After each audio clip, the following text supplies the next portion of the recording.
Notre rôle maintenant, c'est détecter notre lumière et en profiter au maximum. Et quand on a un plaisir ou un désir, la porte s'ouvre encore plus. Comprenez, c'est quoi la lumière? Lumière, amour. C'est pas important qui tu es, où tu es, comment tu es. Dieu t'aime.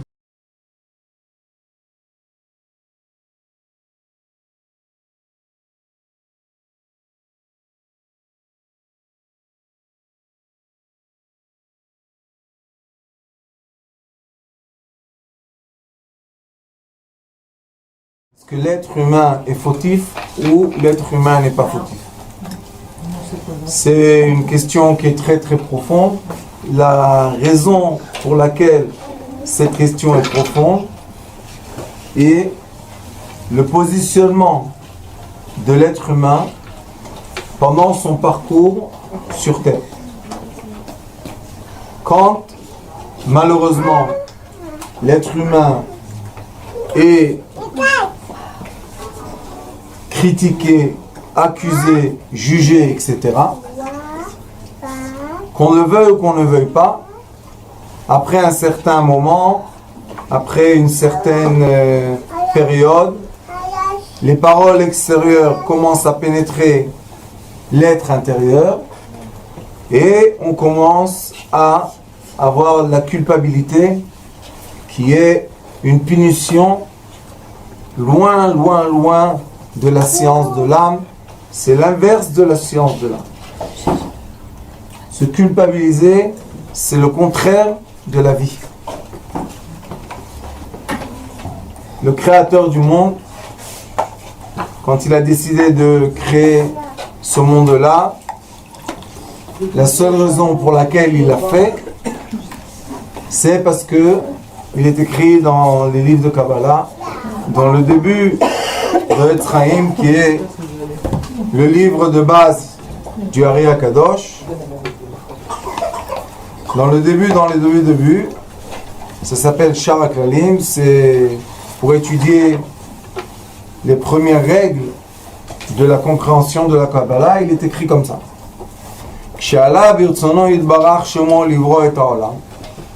Quand, et il est écrit ici Olam, faut pas faire très attention à ce qui est écrit. Il n'était pas écrit quand il a eu la volonté de créer le peuple juif. C'est pas ce qui est écrit. Il est écrit quand il a eu la volonté de créer son monde.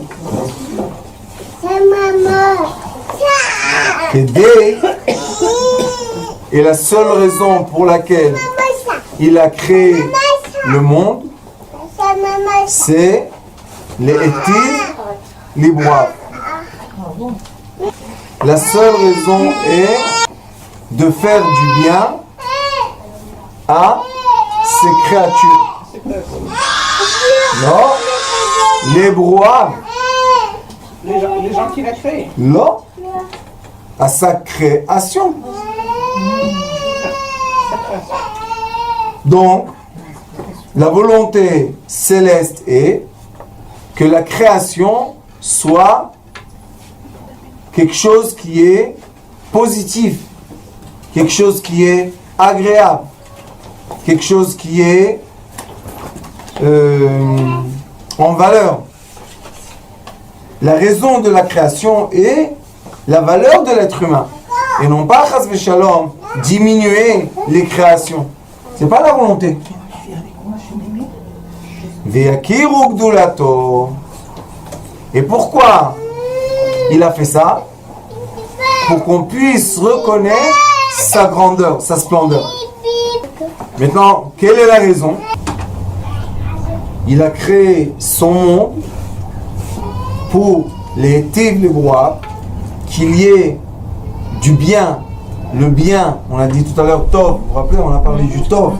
Le tov, c'est quoi? Le bien. Et seulement quand la personne est dans un bien, il y a kiru gdulato. On ne peut pas reconnaître sa splendeur, sa grandeur, tant qu'on n'est pas dans quoi? Dans le bien. Donc nous avons un problème de base. tant que je dis que je ne suis pas dans le bien, tant que je culpabilise, tant que je suis jugé, tant que je suis critiqué, tant que je suis maltraité, j'arrive pas à être dans le bien. Et quand je ne suis pas dans le bien, je ne peux pas reconnaître le maître du monde. C'est un rapport avec la sorte des centrales. Oui. Maintenant, il y a beaucoup de gens, surtout les gens qui ne se sentent pas bien, surtout les enfants, les adolescents qui commencent à faire des choses qui rentrent dans le spectre de la rigueur et de quoi? Du jugement. La raison pour laquelle ils sont rentrés dans ce comportement, c'est parce qu'ils n'étaient pas dans le bien. Ça, c'est une vision de l'être, tous les êtres. Tu veux qu'un chien ne te mord pas, donne-lui à manger. Tu vas affamer un chien, il va te mordre. Tu veux qu'un enfant te sourie, donne-lui un bonbon. Tu lui donnes une gifle et tu veux qu'il te sourie. Et qu'est-ce qu'on dit? Éducation. On va les punir et avec la punition, ils doivent sourire et dire merci, c'est gentil. C'est impossible ça.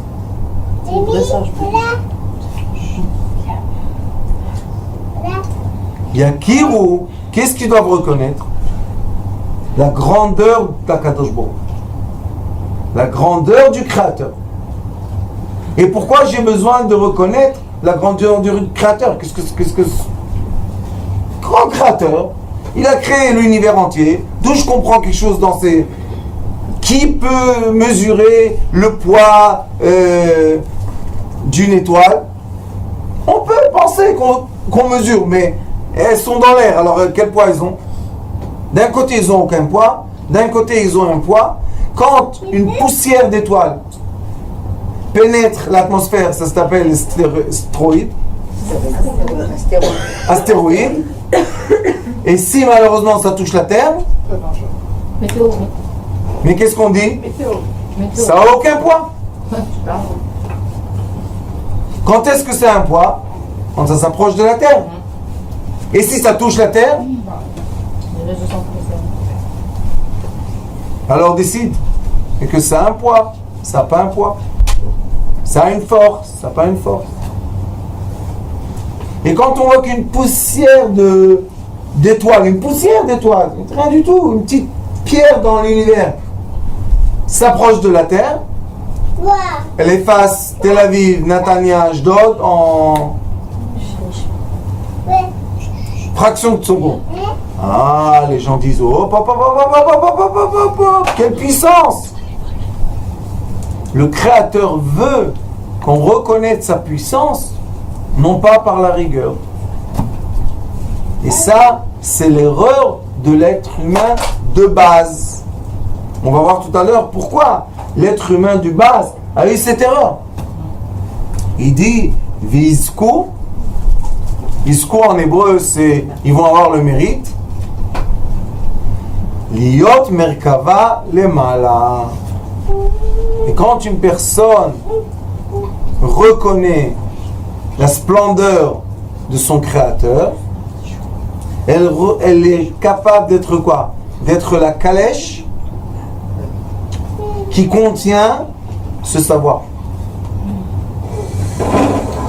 Dans ce monde terrestre, je vais vous donner un exemple. Si je suis le fils de l'ambassadeur d'un État, avec quelle voiture je roule? Merci. La plate, ambassadeur. Diplomatique. Quand je vais à l'aéroport, par quel couloir je passe? Diplomatique.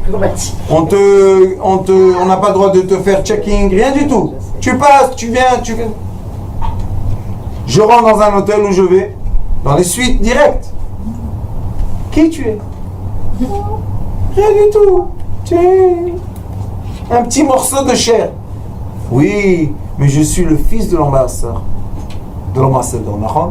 Et quand quelqu'un, c'est le fils d'un clochard, comment il marche dans la rue? Courbé, il a honte, il veut pas qu'on sache.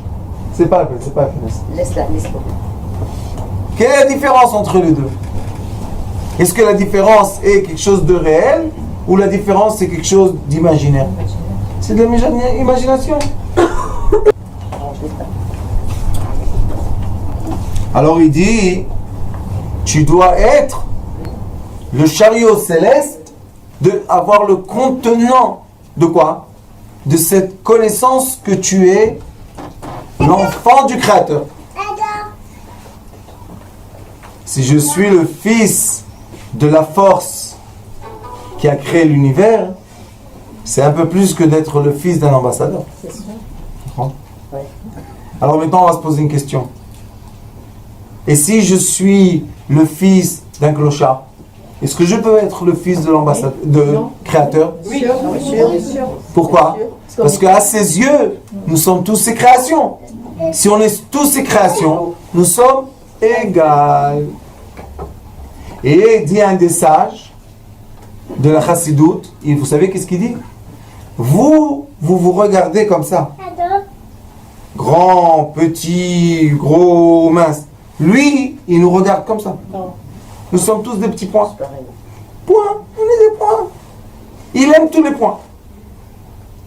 Sauf que quand le point rentre dans les règles de rigueur, il n'allume plus. Il n'y a plus de lumière. C'est comme dans cette chambre, si on éteint la lumière, et on aurait mis les bougies éteintes. Ça sert à quelque chose? Est-ce qu'on voit la différence? On ne voit pas la différence. Mais s'il y a une bougie allumée, maintenant, qu'est-ce qu'on dit? Quelle beauté, quelle lumière, quelle aura. On donne de beaux compliments à la bougie. L'être humain, c'est comme une bougie. Quand l'être humain est connecté à la sagesse, ça s'appelle Chokhma, à la sagesse, tac, il s'allume comme une bougie. Mais quand l'être humain n'est pas connecté à la sagesse, il est éteint comme de la cendre. Alors maintenant, on va se poser la question. Quel est le but qu'on peut tous atteindre dans ce monde? Être allumé ou pas? Si je vais avoir de l'argent ou pas, c'est pas toujours dans mes mains. Si je vais avoir, une belle maison ou pas, c'est pas dans mes mains. Si je vais habiter dans un pays ou dans un autre, c'est pas toujours dans mes mains. Mais est-ce que je vais être illuminé par la sagesse? Oui. Pourquoi? Achète un livre et commence à étudier. Il est écrit Chokhmat Adam Te'ir Panav. La sagesse d'un être.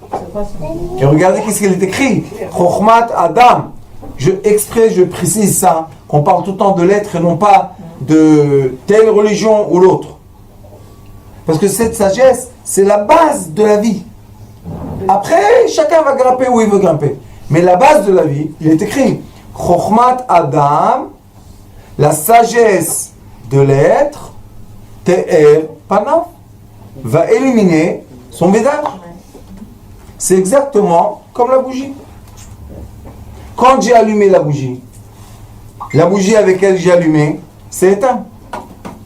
Mais elle continue à être allumée. Ça veut dire que chaque fois qu'on capte un message de sagesse, on allume. Qu'est-ce qu'on doit faire dans ce monde? Toute la volonté est que comme vous voyez tout le feu dans le monde et toutes les flammes dans le monde, que ce soit où vous voulez sur le globe, tout le monde va direction en haut. Tout ce qui est matière dans le monde, vous jetez toujours direction terre. Alors les sages disent, pourquoi? Et je vais vous montrer quelque chose qui est très très intéressant. Il y a une paix contradictoire à la logique entre une flamme et entre la cire ou l'huile d'une bougie. Pourquoi un fait contradictoire? Parce que plus la flamme illumine, et elle consomme quoi? La matière. Ah, pourquoi la matière accepte? Non, la matière devrait dire. Alors qu'est-ce que tu fais? Tu muses. Soit toi illuminé dans l'air et laisse-moi sur terre. Parce que le ciel veut. Parce que toute l'existence veut ce qui est écrit. Leidabek bo itbarach. Tout ce que vous voyez veut devenir de la lumière. Tout. Et surtout, l'être. L'être a une envie, on va dire, contre-logique, de devenir de la lumière au lieu de devenir de la terre. Exemple. Si je veux être terre à terre, j'ai 5 sens. D'accord? Maintenant, je veux utiliser mon oreille. Qu'est-ce que je vais faire? La musique. Combien d'oreilles j'ai? 2. D'un côté, je vais mettre une musique. De l'autre côté, je vais mettre une autre. En avant, je vais mettre une autre. En arrière, je vais mettre une autre. Je veux profiter de maximum de musique. D'accord? Qu'est-ce qui se passe dans la tête quand on entend 5, 6 musiques ensemble? Ouais. On souffre. Mais il n'était pas écrit de souffrir. Il est écrit quoi? Il est étive. On soit dans le bien. Donc, je ne peux pas utiliser la matière tant que je veux. Un autre exemple. J'ai en face de moi 5 sortes de boissons. Je mets dans 5 verres la boisson. Maintenant, je prends les verres avec des pailles et je bois tout. Qu'est-ce que je vais avoir dans ma bouche? Un goût affreux. Qu'est-ce que c'est ce mélange de tout. Maintenant, on te dit, tu sais, il y a 1 litre. C'est quoi la grandeur de l'estomac, vous savez? Quand vous faites un jeûne de 3 jours, votre estomac se vide comme il faut. Et maintenant, pour tester la grandeur, l'ampleur de l'estomac, qu'est-ce qu'on fait? On boit de l'eau. Et quand on boit de l'eau, vous savez qu'est-ce qu'on voit? Combien de litres d'eau rentre dans l'estomac avant que ça devienne riflou? Vous savez, on a l'eau qui se met là. Combien de litres? 5. Non, même pas un. Combien de litres, Rabbané Shirley? Plus que un. Combien? Après 3 jours de jeûne. 3 jours de jeûne. Moi, c'est plus que ça. Moi, j'ai plus vite. Combien, non? Moi, je dis 5, je sais pas. 2 litres, c'est tout. Moi, j'ai déjà bu 2 litres. Qui a dit 2? Moi. 2 litres. Tu vois, mais 2 litres, c'est peu. Écoutez-moi, je parle après 3 jours de jeûne. Si on n'arrête pas de boire, manger, on se gonfle, l'estomac c'est comme un ballon, tu peux le gonfler. Il y a des gens qui mangent, que Dieu nous en préserve.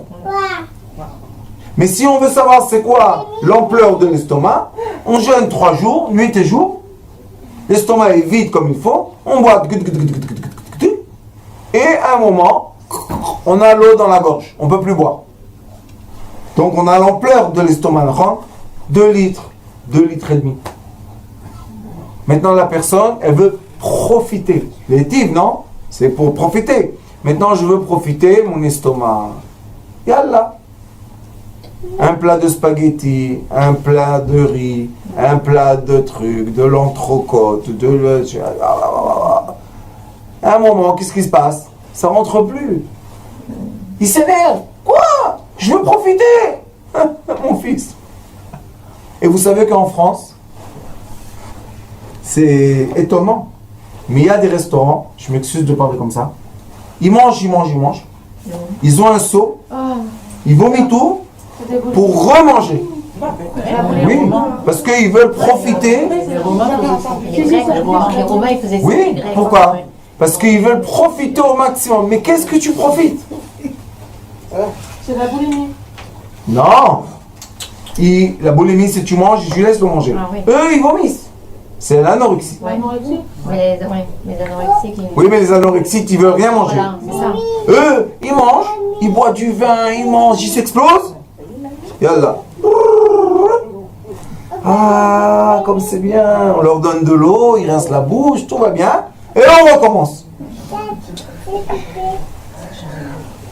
Comment dire? Le corps, il souffre. Bien sûr. C'est parce qu'il est écrit ici, les tim. Il veut ton bien. Pourquoi? Comme ça. Et c'est la même chose dans l'odorat. Mettez plusieurs parfums sur votre corps.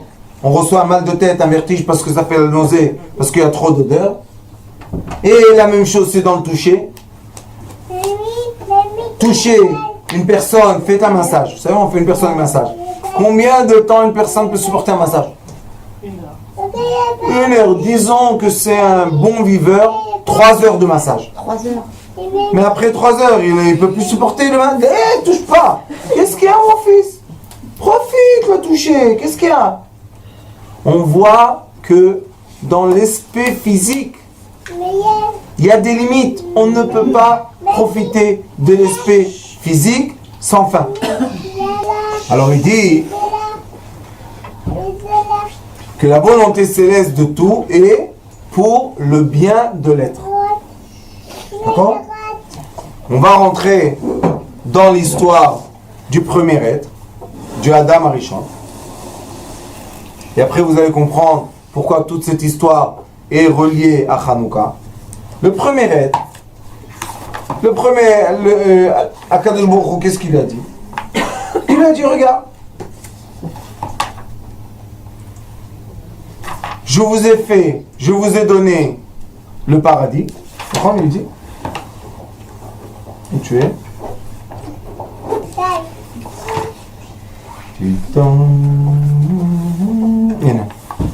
Il lui a dit, Dieu a dit à l'être, et encore une fois, vous voyez qu'il est écrit Adam. Pourquoi il n'y a pas écrit Dieu a dit aux Juifs? Dieu a dit aux musulmans? C'est quoi encore la métier? Parce que c'est la base qui nous unit à tous. Quand on commence à se dire toi tu es tel, toi tel, on se sépare. Mais la vérité est que quand on sera tous unis, la lumière, la vraie lumière sera là. Alors il dit, Vaïtzav Elohim et Adam lemor mikol etz agan achol tochal. Voilà, je t'ai fait un jardin de toutes les couleurs, de tous les goûts d'arbres, mange. Est-ce que c'est un commandement positif ou un commandement négatif? Positif. Achol, tochal, mange. Ou me'etz hadat, un arbre. Tovera, lo tochal mimeno. Il y a un commandement négatif qui dit d'un arbre, ne mange pas. C'est beaucoup? De tous les arbres mange, d'un arbre ne mange pas. Lama, ou me'etz hadat, tovera, lo tochal mimeno. Pourquoi tu ne dois pas manger de l'arbre du doute? Tovera, c'est le doute. Pourquoi? Parce que dans le jour qui bayom ochlecha mimeno, dans le jour que tu mangeras de cet arbre, mot tamut. Ça suffit de dire une fois, je vais mourir. Pourquoi mot tamut? Tu mouriras ta mort. Je suis mort. Mort? Non. Tu vas mourir ta mort. Qu'est-ce qu'il veut dire ici? D'ici, on étudie que le savoir peut être ou la vie ou la mort. Le savoir peut t'emmener ou à la matière. Chercher, vous savez, les histoires, ça aère toujours l'écho. Vous savez, j'ai un grand monsieur que je connais maintenant, un grand économiste. Et lui, toute la journée, il est dans la bourse. Même quand il ne joue pas, il est dans la bourse. Maintenant, dernièrement, il était dans la bourse, il regardait Bitcoin. Ah oui. Le Bitcoin. Et le Bitcoin, a monté à 20. À 20. Je ne sais pas combien il est aujourd'hui, mais il a monté à 20. Un truc de... Il est tombé à 13. Et lui, il s'angoisse. Il rentre dans des états d'esprit. Il est tombé dans la rue. Tellement il était... À cause de ça. Pourquoi? Il fait plus attention à rien. Il est dans... Je lui ai dit, dis-moi, combien t'es investi dedans? Il m'a dit, rien du tout. Alors, Je dis, ça, c'est le savoir qui fait du mal aux gens. Combien de fois on entend une information qui est très loin de nous, de notre vivant, de notre quotidien, et ça nous angoisse, ça nous paralyse, on ne peut plus travailler, on n'a plus de goût du manger. Qu'est-ce que tu veux de cette information qui est loin de toi? Ça s'appelle Etz Hadat, l'arbre de la connaissance, Tov Vera. Le bien et le mal. C'est quoi le bien et le mal? Le doute. Je te donne une information et tu ne sais pas quoi faire avec. et c'est pas bien le tout. Ça s'appelle aussi les Khadashot. Bien sûr. Quand on entend des informations et quand on voit les informations, c'est quelque chose qui a été monté. Quand on veut dire sur quelqu'un que c'est un mauvais, on peut faire une émission que c'est le pire des pires. Et quand on veut dire que le même personne, on veut qu'il soit élu aux élections, il va être Mais, le meilleur. Alors décide, c'est le bien ou le mal? Ça dépend qui paye. Avant les élections, on vous dit, avant les élections, ça s'appelle les informations des élections. Quel parti paye?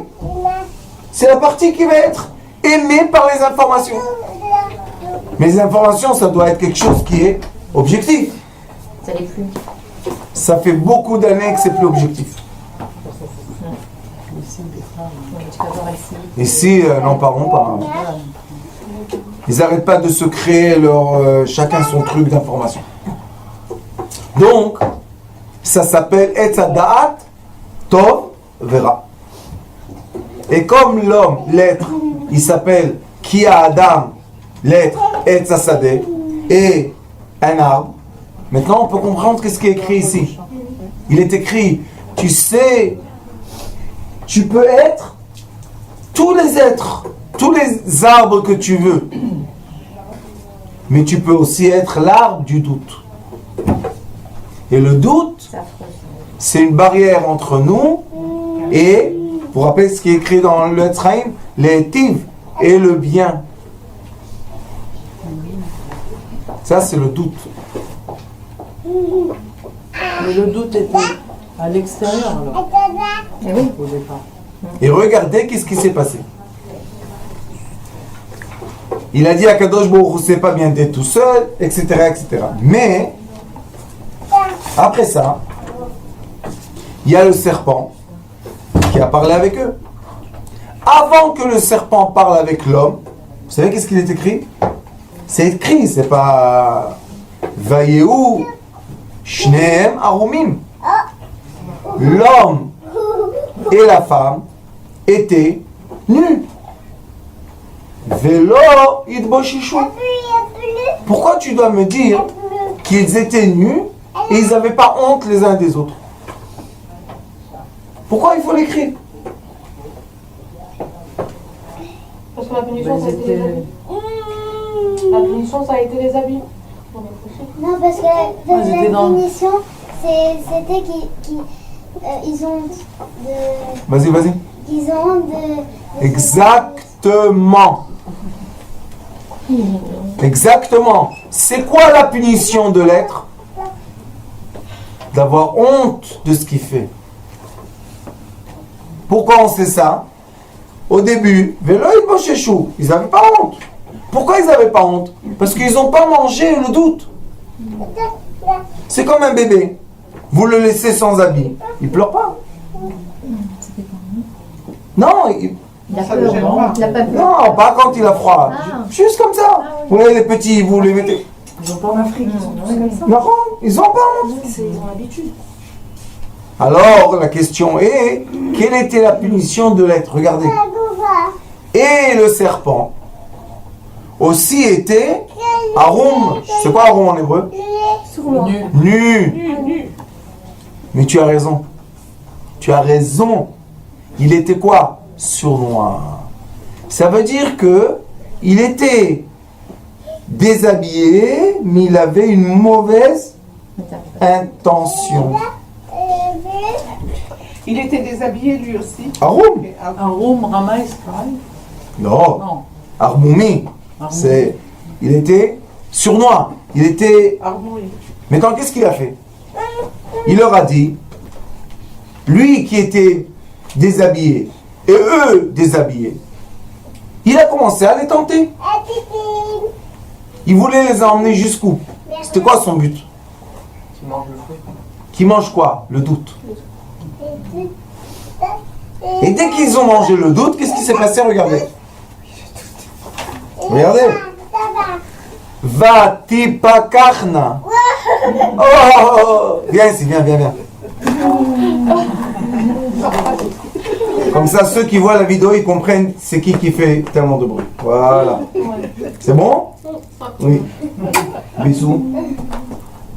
Voilà, qu'est-ce qui s'est passé? Vatipakachna ene shenehem.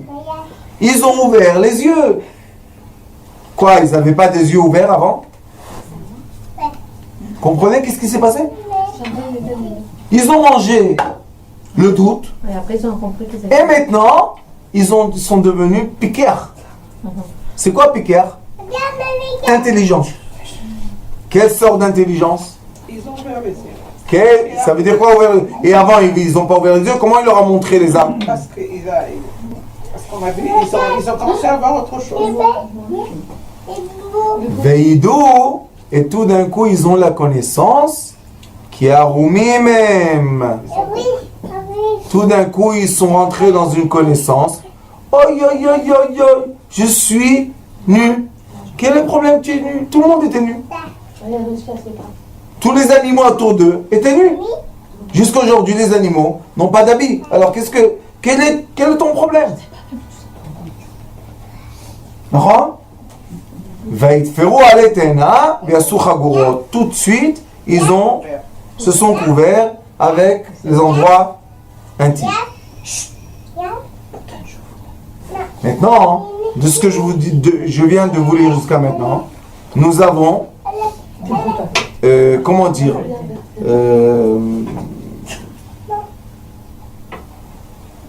l'exposition du problème. D'accord? L'explication. L'exposition. On nous montre le problème. Voilà.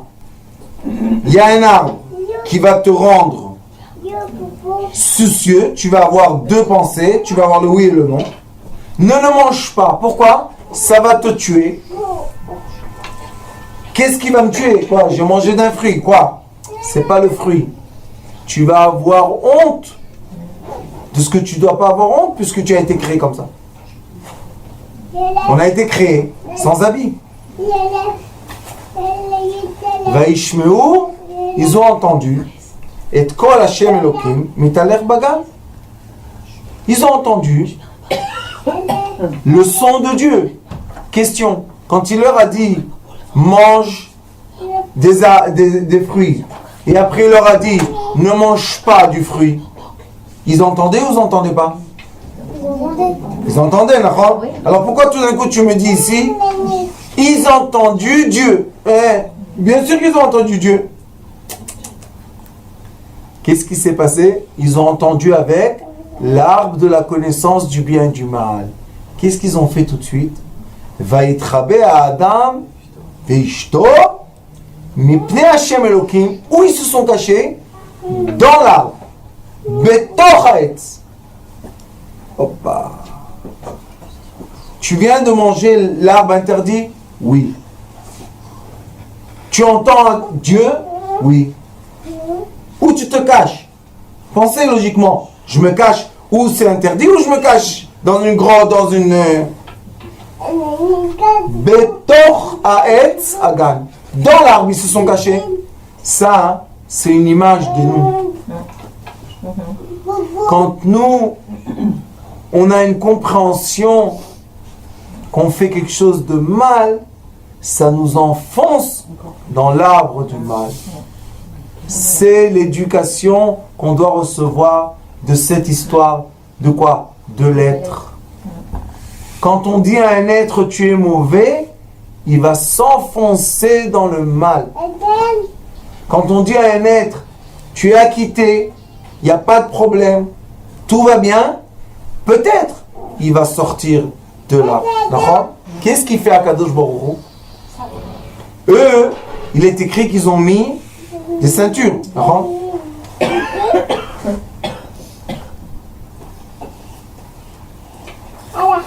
Il dit, Akadosh Baruch Hu les appelle, il dit, où vous êtes? Ayeka, où vous êtes? Vayomer, l'homme a dit à Akadosh Baruch Hu, Shamati, j'ai entendu ta voix et j'ai eu peur. Pourquoi que l'être humain et sa femme aient peur de quoi? Qu'est-ce qu'il y avait dans le monde? Il y avait des arbres, des animaux, deux êtres humains. Il y avait plus parce qu'il y avait le serpent et sa femme. Et Akadosh Baruch Hu. Ils ne sont pas encore sortis du Gan Eden.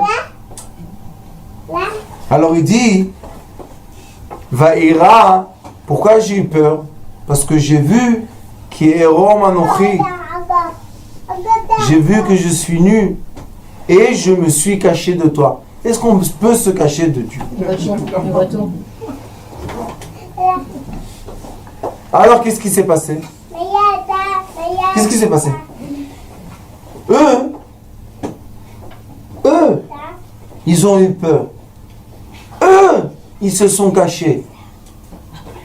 Mais, qu'est-ce qu'on fait? Tu es dans le mal. Comment Dieu les fait sortir du mal? Regardez.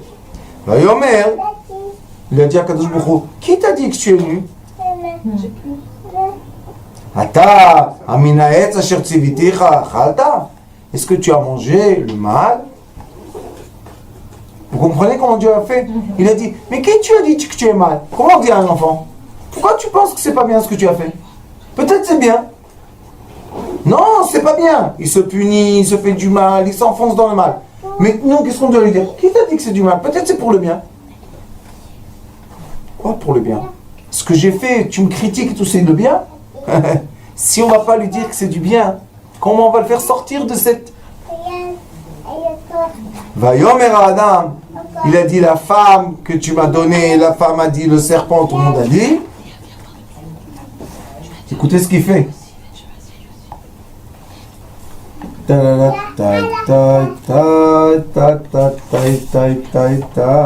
Voilà. Et après, à la fin de toute cette histoire, Vayas Hashem Elohim, la Adam ou le Ishto, Kutonot, Or, Vayal Bishem. Maintenant, c'est le plus grand dilemme. Quand nous on entend pas habillé, qu'est-ce qu'on pense? Sur la peau, il n'y avait pas un habit. Mais ils n'avaient pas de peau encore. Donc tout ça se passe dans l'imagination. Tout ça se passe dans quoi? Dans notre imagination. On n'est jamais nu. On n'est jamais fautif. Quand est-ce que je pense que je suis fautif et j'ai fait quelque chose? Quand j'ai le doute. Pourquoi tu fais rentrer une personne dans un doute? Tu la tues. La preuve qu'ils n'avaient même pas de peau. Alors comment on dit déshabillé quand j'ai pas une peau?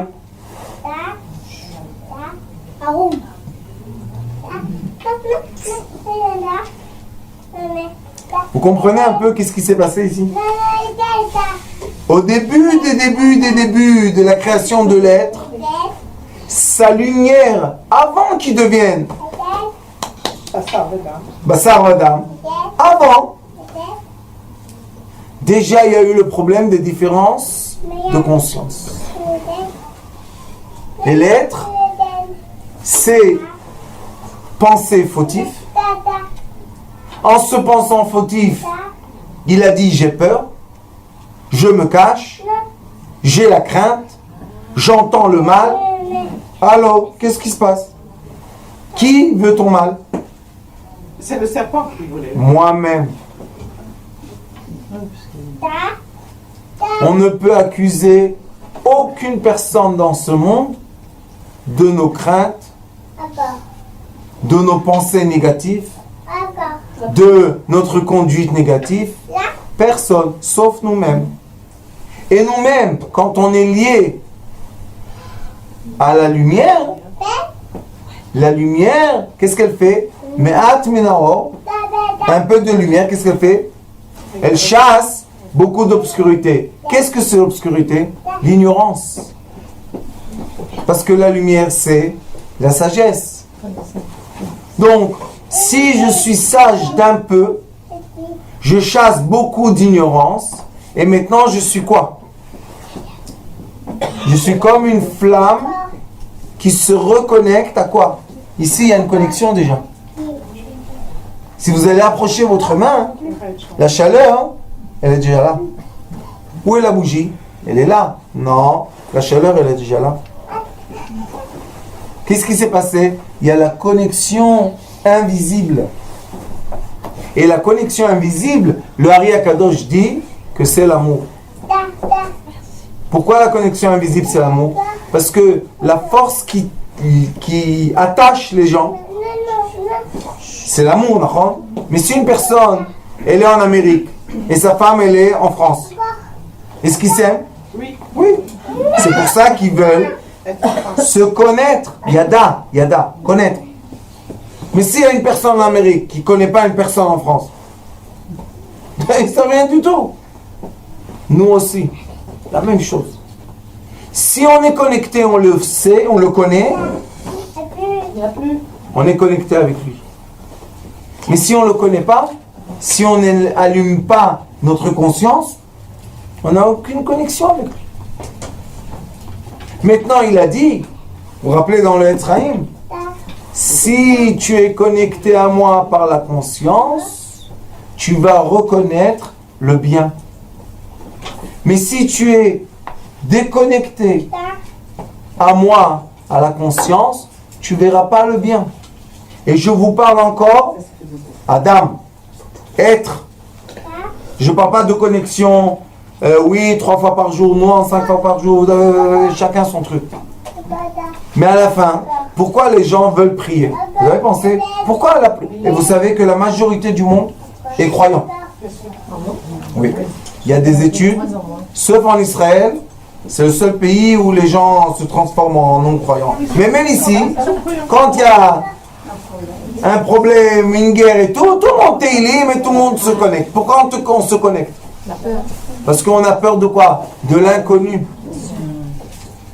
L'inconnu, c'est l'oyada. C'est quoi je ne sais pas? Je suis dans l'obscurité. C'est quoi le connu? Je suis dans la lumière. C'est quoi cette lumière? C'est ma connexion au divin, à l'infini. Quand est-ce que je suis heureux? Quand j'ai qui aimer ou quand j'ai pas qui aimer? Quand tu as qui aimer. Bien sûr. Et vous savez qu'est-ce que dit la médecine moderne? Les maladies imaginaires de cette génération se provoquent par la solitude. On est obligé d'être entouré d'amour. Pourquoi? Parce que le seul endroit dans la Torah où il est écrit l'otov, c'est l'evado, quand une personne est seule. Quand elle est seule, elle n'est pas connectée. Je vais vous dire maintenant, il y en a des gens qui entendent ce cours, ils se disent, mais il y a des gens dans les montagnes, il y a les dangers. Oui, dans la montagne, il va toujours avoir un petit animal à côté de lui. Il va avoir un paysage qu'il aime. Il va avoir... L'être, pour vivre, est obligé d'amour. Même en tournant, on peut être ça. C'est quand il n'a pas d'amour. Ah oui. Et quand il n'a pas d'amour, il souffre ou il est content? Il souffre. Vous avez entendu? Oui. La vérité sort de la bouche des enfants. Pourquoi? Parce qu'ils ne sont pas encore compliqués dans leur tête. Oui, non. Celui-là n'est pas compliqué dans sa tête. Une fois, j'ai fait Une fois, j'ai donné une série de cours dans une école pour comment dire, le Oded, encourager des enfants à avoir une pensée créative. On m'a fait rentrer dans une chambre, dans une classe. Je ne connaissais pas. De façon très naturelle, je rentre, je parle. Et je posais des questions. Et les enfants de la classe, ils avaient 11-12 ans. Ils me répondaient comme le petit là-bas derrière. Mais des réponses nettes, précises et claires. Aucune complication. Et je ne savais pas de quoi il s'agit. Parce que, bon, je fais 1 mois, 2 mois, tout était filmé. C'était un travail qu'on a fait avec des psychologues. Comment encourager la pensée positive, etc., etc. Et après quelques mois, la directrice, elle m'appelle. Elle me dit, tu sais, dans quelle classe tu enseignes? Je dis non. Elle m'a dit, t'as pas remarqué qu'ils sont un peu bizarres? Les autistes? Écoutez, t'as pas remarqué qu'ils sont bizarres? Je leur dis, qu'est-ce qui est bizarre? Elle m'a dit, tu vois pas qu'ils sont bizarres? J'ai dit, ce que je vois jusqu'à maintenant, c'est que chaque fois que je pose une question, ils ont les réponses et vous n'avez pas. Et comme j'avais une école à l'université, du même sujet, je posais les mêmes questions comme aux étudiants. Les enfants répondaient. Les psychologues et psychanalystes, ils ne répondaient pas parce qu'ils ne savaient pas quoi dire. Est-ce que je veux dire bien? Est-ce que c'est bien? Est-ce que ce qu'ils veulent entendre? Est-ce que c'est t'en verras? Ils ne savaient pas, les enfants. Tout dit. Et elle m'a dit, tous les enfants dans cette classe, ce sont des retardés mentaux. Des retardés. J'ai fait comme ça. Je lui ai dit, c'est une blague ou quoi? Il m'a dit non. Tous ces enfants que tu vois, c'est une petite classe, ça s'appelle, je vous parle il y a 12 ans, ça s'appelle les petites classes. Et eux tous, ils vont aller pas dans des lycées, ils vont aller dans des écoles de retardés mentaux. J'ai dit, mais comment eux, retardés mentaux? Ils ont les réponses comme à l'université. Pourquoi retardés mentaux? Je dis, peut-être c'est des génies. Il m'a dit, ah non, ils sont... Tu vois pas qu'il y a plusieurs... Il y avait 2 maîtresses sur 13 élèves. Bizarre, non? Top. Je lui ai dit, alors qu'est-ce que tu veux que je fasse avec ce savoir? Il m'a dit, non, peut-être tu veux quitter le programme. Je dis, moi, je suis très content avec eux. Ils ont fait un concours dans toutes les écoles d'Israël de pensée créatif. Concours. Qui a gagné? Eux. Vous savez qu'est-ce qui s'est passé? Ils ont remis en question la façon dans laquelle ils testaient et ils jugeaient ces enfants. Et tous les enfants ont été mis dans des classes normales. Non, normal. Je leur dis, parce qu'ils ont des problèmes affectifs, des maisons difficiles et tout, vous les classifiez. Et qu'est-ce qui se passe quand on les classifie retardés mentaux? Ils deviennent retardés mentaux. Ça, c'est la différence entre la sagesse, la lumière, et l'ignorance, l'obscurité. Et nous, on doit tous se connecter à la sagesse et la lumière, et non pas à l'ignorance et l'obscurité. Parce que quand on est dans l'ignorance, dans l'obscurité, on est dans le mal, on est dans la violence, on est dans le mensonge, on est dans la crainte, on est dans le crime. Mais quand je suis dans la sagesse, quand je suis illuminé, je suis dans le bien, je suis dans le positif, je suis dans la grâce, je suis dans l'abondance, je suis dans... C'est ce que je suis. Maintenant, on va se poser la question. Est-ce que ça, c'est un libre arbitre ou pas? C'est le seul libre arbitre qu'on a. D'allumer une bougie ou éteindre les bougies. De se nourrir toute la journée d'informations qu'on ne sait pas s'ils sont vraies ou pas, mais ça nous rentre des doutes. Ou s'asseoir étudier des informations qui sont très anciennes, qui passent de génération en génération en génération. Baruch Adonai l'olam. Amen.